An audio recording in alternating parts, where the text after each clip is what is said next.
Hitchhiking, by Melina M. Temures.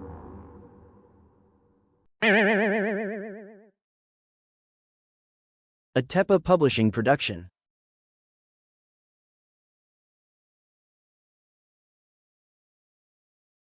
Everyone has that moment in their life where they recognize a small mistake could change everything, and mine came when I was 17.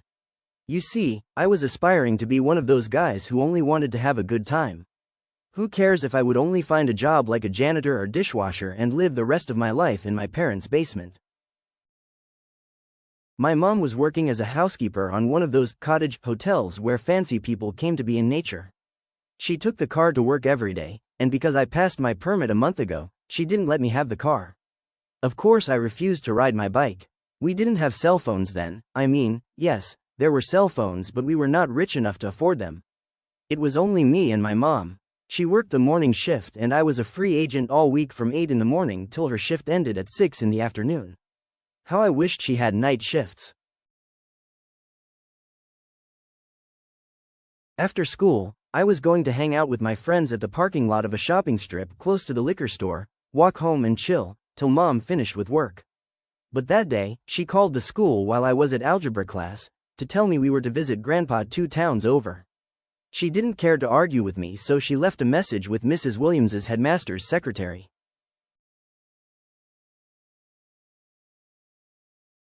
Your mother wants you to ride your bike to the hotel, before the sundown. She says no later than 6.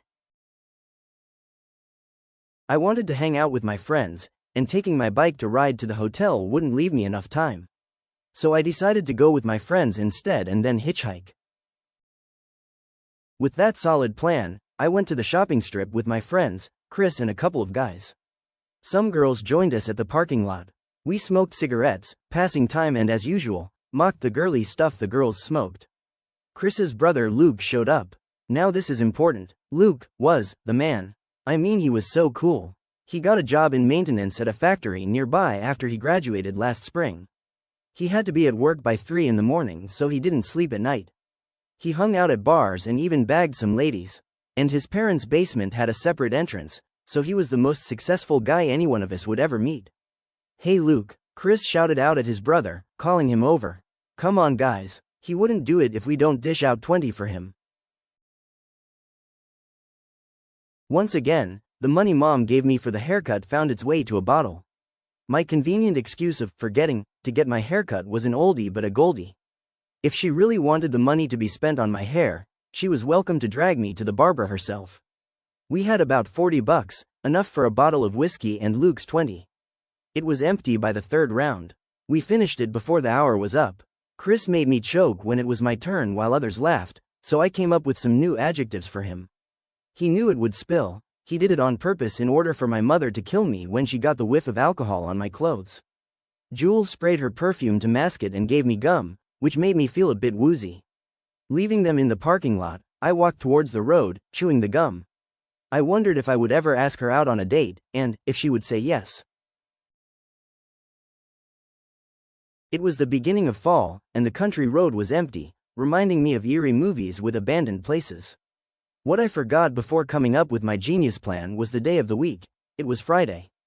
Because of the hotel's remote location, usually a truck or two would deliver last-minute produce or baked goods needed. Except on Fridays, since the hotel would stock up on everything earlier for the whole weekend. My sorry drunk ass and I cursed the stupid plan and continued walking towards the hotel. I remembered the shortcut. The road was winding, and if I walked through the woods, I could save 5 to 10 minutes. I was drunk but not too drunk. I found a well-used shortcut down the slope, paying attention to each step I took, so I wouldn't trip. As I came out of the trees and stood by the side of the road, headlights flooded my vision. Without thinking, I waved to the car, took off my backpack from my back and walked to the light. The car didn't stop, but seeing it slowed down, I opened the back door and threw in my backpack, then myself. "Thank you dude, just drop me off close to the hotel," I said, not caring if I got a response, and put my head down to rest a bit. My stomach was sloshing inside, considering the last solid one ate was around noon.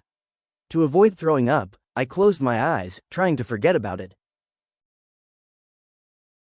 With a jolt I opened my eyes when my body kind of rolled off to the floor of the car. not remembering where I was. My blood turned cold when I realized the car was going faster downhill. Then I recognized a lack of something, in fact, more than several things. There was no motor sound. I looked at the driver's seat and it was empty. Just when I was about to shout, a hand from the side window grabbed the steering wheel and turned the car to the left. My jaw dropped seeing the road from the backseat with the help of the headlights, and as the road ended again, the hand from the side window reached in and grabbed the steering wheel and turned the car to the right. I needed to get out of there, so I opened the door and threw myself out. No matter how hard I tried, I still cannot figure out how I managed to sprain my right ankle and hit the asphalt with my ass. I gingerly got up, trying to put less weight on my poor sprained ankle, and patted myself to clean up a bit since I got all muddy from rolling in the dirt. I smiled when I realized I was only a few minutes away from the hotel. Another short cut would put me right behind the staff quarters.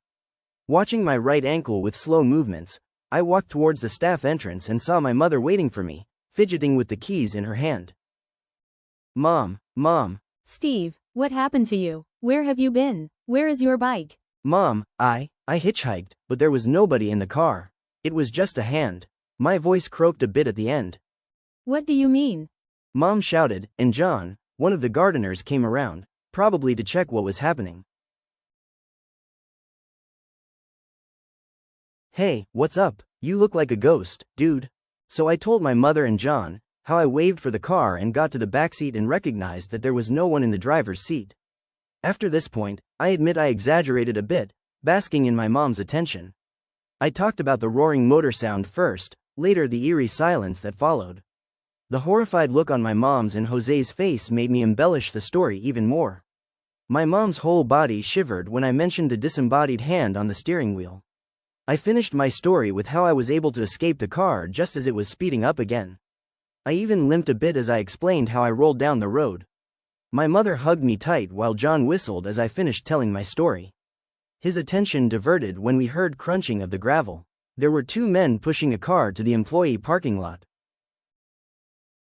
John waved at them, calling them over. They left the car, but the guy at the front first opened the door and turned off the headlights. I tried to take my head off my mom's shoulder to no avail.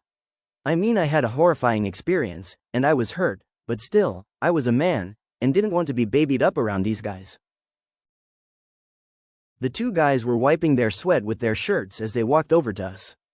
They stopped for a second when they saw me, then looked at each other. I didn't know them, but they acted like they knew me. Right then, John told them who I was and why my mom was hugging me, by saying that I got scared on my way to the hotel. Your son is an asshole, Bridget, the guy who was at the front of the car said.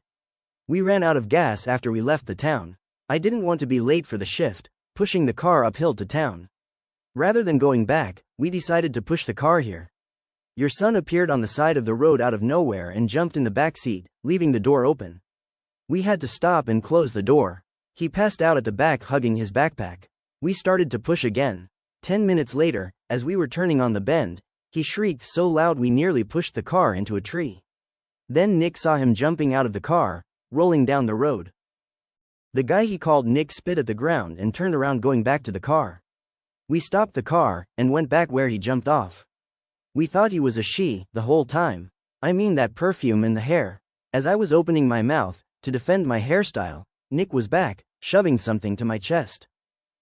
Here is your backpack. Those were the last 4 words needed to seal my coffin. You forgot it when you jumped off and ran down the hill. I distinctly remember my mom's slap at the back of my head, followed by the laughter of the guys. When I turned to complain, she hissed at me to shut up. I cringed more as John and the guys doubled down with laughter than my mom's slap. Dude, did you see how his head went sideways? Bridget, I am scared of you, girl. I was wrong, that was not the worst humiliation. Within a week, Mom pulled me out of the school and enrolled me in night courses to get my GED diploma. I was naive, thinking that I will be at home all day lounging. Not only did I get a crew cut, but she also got me a job in the hotel, doing the less desirable work, which made me lose my belief in humanity. Nobody should clean a hotel room after a bachelor's party. My suffering didn't end with my diploma. Mom forced me to the community college 3 towns away. When I didn't have a class, I was to work in the hotel by her side, so as soon as I could, I found a job as a bookkeeper. Yep, Life stinks now. I have a home, a mortgage, a wife and a kid. Luke, my ultimate hero, still lives in his parents' house, and he is sharing the basement with his brother Chris. They both work the 3 a.m. shift at the factory and still go to a bar before work, while the only bottle I've held after midnight has been full of breast milk. If only I had not jumped at the back of that car.